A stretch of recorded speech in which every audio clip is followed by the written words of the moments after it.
Արցախի հանրապետությունը այդ ժամանակ սա էր ընդհանրապես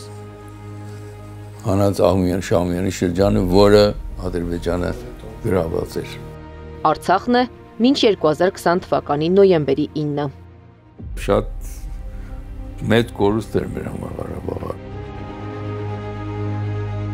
2020 թվականի նոյեմբերի 9-ի եռակողմ համաձայնագրից հետո կորցրեցինք Քաշաթաղը, Քարվաճառը, Հադրութը, Շուշին, Ասկերանի, Մարտունու, Մարտակերտի շրջաններից որոշ գյուղեր։ Բացի այս նարնջագույնը, բոլորը ձեռքից տվեցինք։ Քաշաթաղի եւ Քարվաճառի կորստով Արցախը կղզիացավ, շրջապատվեց ադրբեջանական զինուժով։ Հայաստանին կապող միակ ուղին մնաց Բերձորի միջանցքը։ Այդ փաստաթուղթը փոխեց ռազմավարական հավասարակշռությունը, Արցախը դարձավ մեկ ճանապարհից կախյալ տարածք, անվտանգության երաշխավորությունը հանձնվեց երրորդ կողմին, իսկ Ադրբեջանի ճնշումը սկսեց պարբերաբար աճել։ Արդյունքում այդ նույն եռակողմ հայտարարությունից հետո անվտանգության առումով թուլացավ նաև Հայաստանի Հանրապետությունը։ Սյունիքի ամբողջ հյուսիս-արևելյան եւ արևելյան սահմանագիծը փաստացի պաշտպանված էր Արցախով։ Բացի այդ, որոշ ռազմական փորձագետներ Արցախը անվանում էին Հայաստանի Հանրապետության վահան, որը ըստ էության հենց այդ դերն էլ կատարում էր։ Երկրորդը դա կապողիների ճանապարհների հարցն էր, որ օրինակ հենց Կապան Գորիս ավտոճանապարհը անցնում էր որոշակի հատվածով, այս բան գիտենք, որ արդեն իսկ ճանապարհը փոխվել է, քանի որ որոշակի հատվածով հայտնվել է ադրբեջանական վերահսկողության տակ։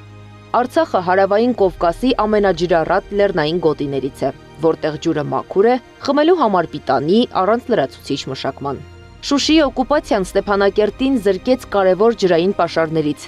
իսկ Քարվաճառի տակ եւ բուժիչ աղբյուրները եւս անցան Ադրբեջանի վերահսկողության տակ։ Իդեպ, մինչև 2020 թվականի նոյեմբերի 9-ն Արցախը ջրային ու էներգետիկ տեսանկյունից ինքնաբավ էր։ Հայաստանի Հանրապետության համար բավականին շատ կարևոր է Արցախի Հանրապետության ջրային ռեսուրսները, քանի որ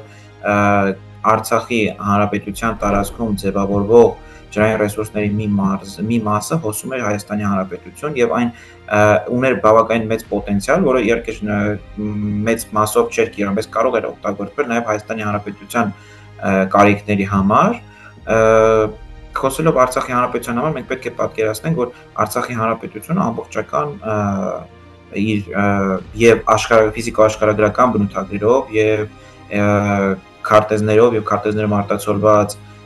պատկերներով Հայաստանի Հանրապետության, Հայաստանի մաս է։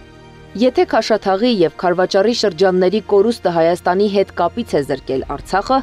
Հադրութի կորուստը հարավային դարպասից եւ Իրանի հետ հնարավոր կապի պատոհանից։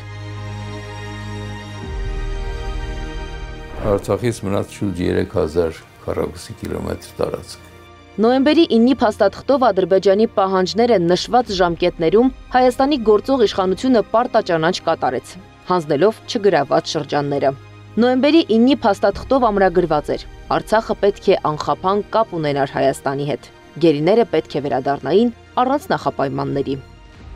Նոյեմբերյան եռակողմ փաստաթղթի ստորագրումից 5 տարի անց Հայաստանի եւ Արցախի կապն ընդհատված է, իսկ գերիները դեռ պահվում են առանց նախապայմանի։ Անի Աբաղյան, Էդիկ Մալաքյան, Նոնա Գևորգյան, ABC Media։